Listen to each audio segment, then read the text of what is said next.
ITI মোড়ে আসলে আমার যে ছোট ছোট প্রশ্নগুলো থাকে, আমার প্রশ্নগুলোই কি তাদের আঘাত করে নাকি আমি ঠিক জানি না। কোথাও গিয়ে এতটা খারাপ লাগেনি যতটা খারাপ আজকে লেগেছে। তো যাই হোক, খোঁচা দেওয়ার কোনো রকম উদ্দেশ্য আমার নেই। আপনারা এই কমেন্টসের মাধ্যমে জানাবেন কোনটা ঠিক কোনটা বেঠিক।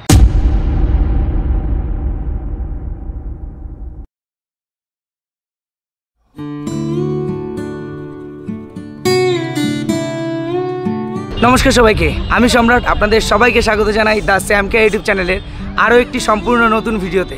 আজ এই মুহূর্তে আমি দাঁড়িয়ে রয়েছি কল্যাণী আইটিআই মোড়ে লুমিনাস ক্লাবের মাঠের একদম সামনে। এবং প্রতি বছর দুর্গাপুজোয় শহরতলির যে সমস্ত পুজো টপ লিস্টে থাকে তার মধ্যে অন্যতম কল্যাণী আইটিআই মোড়। এবং এই আইটিআই মোড়ে একটি বিশেষ আপডেট দেওয়ার জন্যই আজকের এই ভিডিও। বিগত কয়েকদিন ধরে এই আইটিআই মোড়ের প্যান্ডেলের প্রায় 80 থেকে 90% কিন্তু কাজ সম্পূর্ণ হয়েছে বাইরের থেকে। ভেতরে যে হস্তশিল্পের কাজ, সেই সমস্ত কাজ কিন্তু ভেতরে করা হচ্ছে। তো বাইরে থেকে সেই জিনিসটা এখন প্রবেশ নিষেধ, তো ভেতরে আমরা যাচ্ছি না। বাইরে থেকেই কিছু আপডেট দেওয়ার জন্য আজকের এই ভিডিওর টাইটেল এবং থাম্বনেল দেখে আশা করি সেই আপডেটের কথা এতক্ষণে আপনারা জেনে গেছেন। হ্যাঁ, সেই সমস্ত কিছুই আমি আপনাদের আজকে দেখানোর চেষ্টা করব। এবং এই প্যান্ডেলের কী কারণে, এই যে তারা প্রথম থেকে বলছিল যে এটা সম্পূর্ণ বাইরে থেকে ফাইবারের স্ট্রাকচার দিয়ে তৈরি হবে এই প্যান্ডেল, কিন্তু ওপরে আপনারা দেখতে পেলেন যে কাপড়ের কাজ হচ্ছে, কাপড়ের ওপরে রং হচ্ছে, তেল রঙের কাজ করছে যাতে ফাইবারের মতোই অনেকটা দেখায়। তো সেই কারণটা আমি তার কাছ থেকেই জানবো। তার আগে প্যান্ডেলের আশেপাশটা কতটা কাজ এগিয়েছে সেই সমস্ত কিছু আমি আপনাদের দেখাবো, চলুন।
প্যান্ডেলের প্রায় 80 থেকে 90% বাইরে থেকে কমপ্লিট হয়েছে।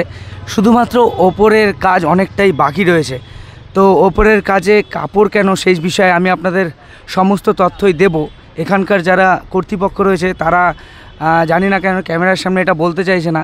তো যাই হোক, আমি এটা পরে আপনাদেরকে বলছি। তো তার আগে প্যান্ডেলের সামনেটা কিন্তু দারুণ সুন্দর ডিজাইন করেছে। এই যে এইরকম যে খোপ যে ডিজাইনগুলো দেখতে পাচ্ছেন, এই ডিজাইনগুলো কিন্তু 7টা স্টেপেই করা হয়েছে।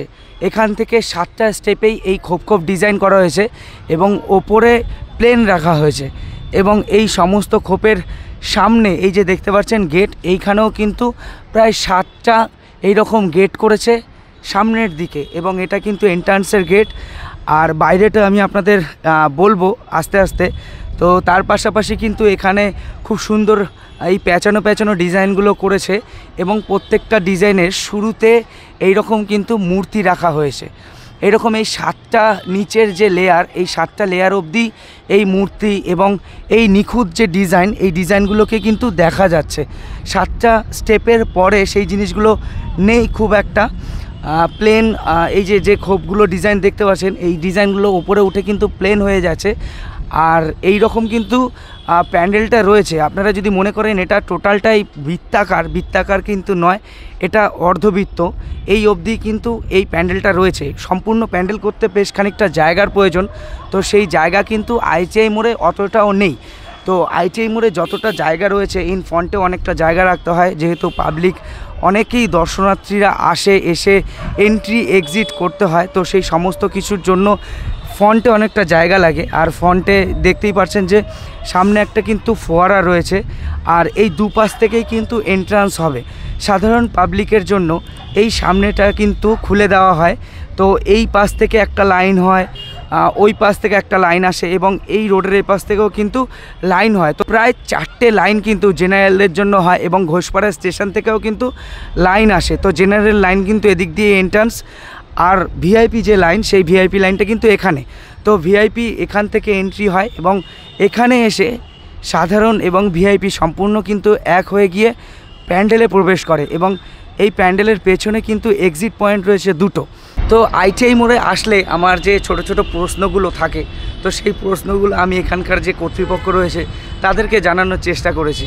তো আমার প্রশ্নগুলোই কি তাদের আঘাত করে নাকি আমি ঠিক জানি না। তো এখানে আমি জানতে চেয়েছিলাম, যেহেতু প্রথম ভিডিওতে আমি আপনাদেরকে বলেছিলাম যে এই যে আইটিআই মোড়ের প্যান্ডেলের যে বহির অংশটা সেটা টোটালটাই কিন্তু ফাইবারের হবে। তো ফাইবারের আমি ভেবেছিলাম হ্যাঁ ওপর অবধি একদম ফাইবারের হবে, তো ওপরে কিন্তু ফাইবার নয়, ওপরে কিন্তু কাপড়ের কাজ চলছে। তো সেটাই আর কি আমার প্রশ্ন ছিল। জানি না সেই প্রশ্নে আমার কোথায় ত্রুটি রয়েছে আমি জানি না। তো আমি সেই প্রশ্নটা করাতে তারা হয়তো ক্যামেরার সামনে কিছু বলতে চায়নি, আমি জোরও করিনি, কেননা সেটা আমার কাজ নয়। আমি যতটুকু জানি, আমি যতটুকু আপনাদের প্রশ্ন রয়েছে সেইটুকুনি জানানোর চেষ্টা করছি।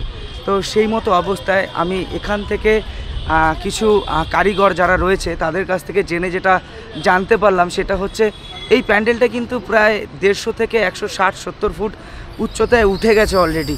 তো এতটা উঁচুতে আপনারা স্বাভাবিকভাবেই জানেন যে অনেকটাই হাওয়া বয় ওপরে, তো সেই কারণে কিন্তু ফাইবারের মতো একটা শক্তপোক্ত মেটেরিয়াল এটা কিন্তু ধরে রাখা সম্ভব নয়, যার কারণে ওপরে এতটাই হাওয়া যে 7টা স্টেপ যে আমি আপনাদের বললাম, এই 7টা স্টেপ ওঠার পরে কিন্তু হাওয়ার কারণে অনেকটাই সমস্যার সম্মুখীন হচ্ছিল তারা। তো সেখান থেকে তারা সিদ্ধান্ত নিয়েছে, আমার মনে হয় সিদ্ধান্ত নিয়েছে যে ওপরের অংশটা কাপড়েরই করবে এবং কাপড়ের ওপরে তেল রং করলে অনেকটা গ্লেজি হয়।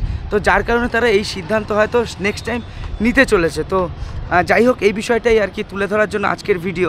তো আমি যখন এই শিল্পীদেরকে জিজ্ঞাসা করতে গিয়েছি, তো তারা আমাকে আগেই এই জিনিসটা বলছে যে তোকে কোনো উত্তর দিতেও ভয় লাগে, মানে তোদের মতো, যাই হোক আমাদের মতো হয়তো অনেক ইউটিউবার আছে প্রশ্ন করে, জানি না এই প্রশ্নের মধ্যে খারাপ কি। তো যেহেতু শুরু থেকেই বলে আসছিল ফাইবারের সম্পূর্ণটা হবে, তো সেই কারণেই কিন্তু আমার প্রশ্নটা উঠেছিল এবং আমার ভিডিওতে অনেকেই জিজ্ঞাসা করেছিলেন যে ফাইবারের তো হবে বলেছিল, তো সেখানে কেন উপরে কাপড়ের কাজ চলছে। তো সেই জিনিসটাই তুলে ধরার জন্য মেনলি আজকের এই ভিডিওটা। তো সেটাই আমি প্রশ্ন রাখতে গিয়েছি, তো তাদের হয়তো পছন্দ হয়নি বা তারা হয়তো সেই প্রশ্নের উত্তর দেওয়াটা প্রয়োজন মনে করেনি আমাকে, তার জন্য তারা প্রশ্নের উত্তর দেয়নি। আমি চেষ্টা করেছিলাম তাদের কাছ থেকে পজিটিভ কোনো কথাবার্তা জানার, কিন্তু সেখানে তারা পজিটিভ কথাবার্তা বলতেও আর কি চাইছে না। তো সেটা আমি কোনো রকম কোনো জোর করিনি। তো যাই হোক, সেই বিষয়টা আমি আর তুলছি না। কল্যাণী আইটিআই মোড় শুরু থেকে যেটা বলছিল যে ফাইবারের কাজ হবে, তো ফাইবারের কাজ হচ্ছিল এবং আমি ভেতরে জানতে চেয়েছিলাম যে ভেতরে কি ফাইবারের শিল্পীরা রয়েছে। তো কয়েকজনের কাছ থেকে, জানি না সঠিক নাও হতে পারে, তো কয়েকজনের কাছ থেকে জানতে পারলাম যে না, ফাইবারের যারা শিল্পী রয়েছে বা মিস্ত্রি রয়েছে, কারিগররা রয়েছে, তারা ভেতরে নেই, তাদের কাজ সম্পূর্ণ হয়েছে। যাই হোক, সম্পূর্ণ হয়ে গেছে ফাইবারের কাজ। এবার ওপরে যাই রয়েছে সেটা হচ্ছে ফিনিশিংয়ের কাজ। এমন হয় অনেক ক্ষেত্রে যে বাড়ি ঘর করতে গেলে যেরকম ইট বালি সিমেন্টের প্রয়োজন হয়, সেরকম কাঠ পর্দা এই সমস্ত কিছুরই কিন্তু প্রয়োজন হয়, রঙের প্রয়োজন হয়। তো একটা জিনিসকে সৌন্দর্য আনতে গেলে যে সমস্ত জিনিস প্রয়োজন, ছোটোখাটো জিনিস মেনটেনেন্সের, তো সেই জিনিসগুলোই হয়তো খুব সম্ভবত, আমি সঠিক নাও হতে পারি, হয়তো খুব সম্ভবত সেটাই চলছে। কিছু কিছু জায়গায় কাপড়ের কাজও চলছে। তো যাই হোক, আইটিআই মোড়ের প্যান্ডেলের আপডেট এত অবধি ছিল। আমি যতটা পেরেছি আপনাদেরকে জানানোর চেষ্টা করেছি। আমার প্রশ্নগুলোতে যদি কোনো ভুল ত্রুটি থেকে থাকে তাহলে অবশ্যই আপনারা কমেন্টসের মাধ্যমে জানাবেন। আর আশা করি এই আইটিআই মোড় পুজো কমিটির যে সমস্ত সদস্যরা দেখছেন তারাও পজিটিভ বার্তা আমার এই ভিডিওতে রাখবেন। কারোকে খারাপ উদ্দেশ্যে আমার ভিডিও করা নয়, কোথাও নয়, আমি কোথাও গিয়ে কিন্তু কোনো খারাপ উদ্দেশ্যে ভিডিও করি না। সত্যিটা মানুষের সামনে তুলে ধরাই আমি মনে করি আমার কাজ এবং সমস্ত ইউটিউবারদের কাজ। তো যাই হোক, সেই প্রশ্নের উত্তর জানতেই আমি এসেছিলাম। আমার কাছে প্রশ্নর উত্তর এখনও ধোঁয়াশার মধ্যে রয়েছে।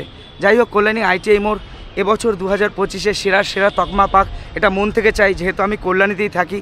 তো যাই হোক, এই ভিডিওতে আর কিছু বেশি দেখানোর নেই। ভিডিওতে যা ছিল আমি আপনাদের সুন্দরভাবে তুলে ধরার চেষ্টা করলাম। ভিডিওটা কেমন লাগলো তা অবশ্যই আপনারা কমেন্টসের মাধ্যমে জানাবেন, এবং ভিডিওটা যদি ভালো লাগে তাহলে অবশ্যই ভিডিওতে একটি লাইক করে চ্যানেলটিকে সাবস্ক্রাইব করে সবসময় আমাদের পাশে থাকবেন। তো চলুন, দেখা হচ্ছে আবার অন্য কোনো দিনে অন্য কোনো একটি সুন্দর ভিডিও নিয়ে। ততদিনের জন্য বাই, সুস্থ থাকবেন, ভালো থাকবেন, শুভরাত্রি।